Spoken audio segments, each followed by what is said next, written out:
ఎందుకు China, United states మాత్రమే చాలా ఎక్కువ ఉంటున్నాయి మన because of the support, government support. When you have some one to support, మన దగ్గర వాట్స్ హ్యాపెనింగ్ ఎగ్జాక్ట్లీ మన దగ్గర ఐ విల్ ఎక్స్ప్లెయిన్ యూ. ఇప్పుడు జస్ట్ థింక్ దాట్ ఒక పర్సన్ ఉన్నాడు, ఒక అథ్లెట్ ఉన్నాడు, అండ్ అతను ఫినాన్షియల్గా he's not so well.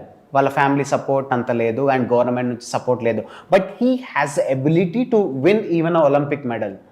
But అతని సైకలాజికల్గా అతను ఏమైపోతున్నాడు అంటే, నాకు ఒక నేషనల్ మెడల్ వస్తే చాలు, ఒక గవర్నమెంట్ జాబ్ వస్తే చాలు, I can take care of my family.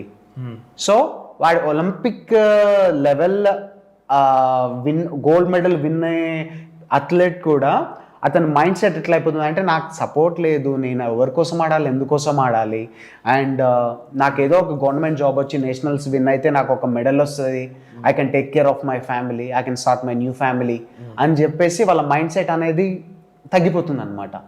So but when it comes to other country, they government like support very very good and they have plenty of sponsors. So మన దగ్గర ఏంటంటే, until and unless you achieve something, people will come.